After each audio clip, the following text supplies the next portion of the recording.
Hey everybody, Woongjin here, bringing you yet another StarCraft commentary. It's going to be second game of Round A of the MSL round of 32, and we've already had a big surprise where, if you haven't seen it, watch it right now. I'm going to spoil it right here. Savior beat Bisu in the first game. So Savior has moved on to the winner's match, and now we're going to have the second game. maGma of eSTRO against ZerO of the Woongjin Stars, both zergs. maGma is a player that's apparently great in theory. In practice, he supposedly crushes everybody in practice, but apparently can't play too well when he plays professionally. So ZerO, however, is a player that has been going strong and kind of like up and down this season. He started it out immensely strong. He started out by winning a lot, having a 6-game winning streak where he beat a lot of big names, but then he lost a bit, and now he's kind of equaled it out again. So I really look forward to seeing what happens here. 4, 3, 2, 1, go. Right, this is going to be on the new map Carthage. This is the first game that's ever played on this map. We're going to have ZerO at the top left in the 11 o'clock, and we're going to have in red maGma at the 5 o'clock position at bottom right. Carthage is a 2-player map that looks to be very interesting. It looks a little bit old school rather than your usual maps that are made these days. It has 2 bases. It has an open natural expansion that has very easy access to. There's no ramp, so you got to be very careful to prevent your opponent from sneaking forces into your main. There are nothing but gas expansions on this map. No mineral only. So in that regard, it's a zerg heaven. There's a lot of maneuverability. There's still some enclosed off spaces, but a lot of maneuverability all over the place. It allows for a lot of entry points into your enemy's main base, into your enemy's natural. So flanking opportunities are open, and the middle is blocked by 3 Xel'Naga temples. If those are taken down, especially with, I don't know, lurkers, well, you know, any forces, if those are taken down by the zerg, it can allow them significantly more you know, maneuverability, and will allow them to do a lot more stuff. Early drone coming off here for ZerO. No, for maGma, I'm sorry. He's just sending off a scout. It'll be interesting to see something like an, I don't know, proxy hatch. Meanwhile, interesting, he's putting up his expansion at a different location. Rather than putting it inside of his natural, he's putting it off in a different location.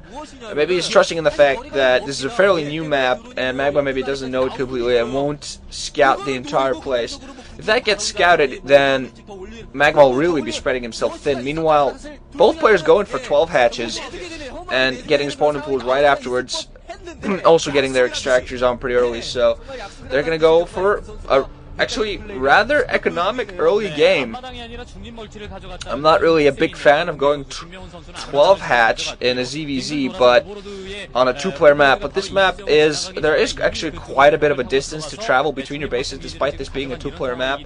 So it's a little bit safer than usual. I've seen some players lose putting down 12 hatches and the other person 9 pools, and that's pretty much it. I've also seen Jaedong win with 12 hatch, but Jaedong is Jaedong. If there's somebody that can pull off a 12 hatch in a 2-map ZVZ, it's Jaedong. But yeah, all in all, I really look forward to what kind of play I get to see from this map. It's a new map, and the ZVZ just started off. This should be kind of like going away from the old Protoss favorite maps, giving zergs a little bit of a haven. I really look forward to seeing what it does. So, hatcheries up for both players so far. maGma going for a lair already. I don't see any zerglings from him so far, from either player, but I think those eggs, they're on the way, probably zerglings, some of them at least. ZerO's sending a drone there, start mining. Right, the overlord of ZerO is finally inside the base, and is finally inside the base of maGma, and ZerO has probably spotted that there is no expansion in his natural, so he'll probably be assuming that it's somewhere else, something funky going on, because the timing is a little bit wrong. ZerO also has a nice force of zerglings down on the ground. We're going to see how he uses those. Meanwhile, maGma sending out zerglings, scout around, see what kind of pressure he can possibly put on. Zergler almost on the way for maGma, almost on the way for ZerO as well, so we're going to see quick tech to Mutalisks, and this game will probably be decided by Mutalisk macro, so despite the 12 hatch, give me a pretty quick Zerg versus Zerg game. Just a lot of Mutalisk macro and Scourge are going to decide this game. Unless maGma decides to push in with his Zerglings, he's massing up quite a few, forcing ZerO to put down a Sunken apparently. He's thinking about it, and wow, maGma is definitely thinking about it. The creep colony just on the way. It was delayed a little bit by ZerO's own Zerglings, and maGma now going to move in with a Zerglings, going to go straight for the drones. No, they're going to cancel. We're going to see if he's going to push right into the main. He's going to be forced. Oh man, the Sunken just going up way too late. But maGma's forces are being blocked off a bit. He's trying to do a surround, but oh man, he lost most of his Zerglings. Managed to get 2 Zerglings instead of ZerO's main. He has to do some sort of damage. He lost way too many Zerglings, but there are more Zerglings there for ZerO to counter these. Has to be very careful what he does here. Spire, meanwhile, on the way for ZerO. ZerO actually, interestingly enough, managed to block very well. Used his 2 drones to block well, and has now killed off the last of maGma's Zerglings. maGma now in a little bit of trouble. He's not going to push in anymore because ZerO has a Sunken in there.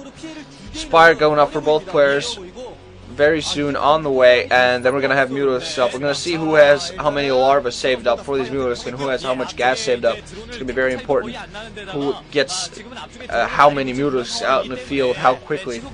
maGma apparently doesn't seem to be really evolving much, and again try to go in for Zergling push, but being pushed away by that Sunken.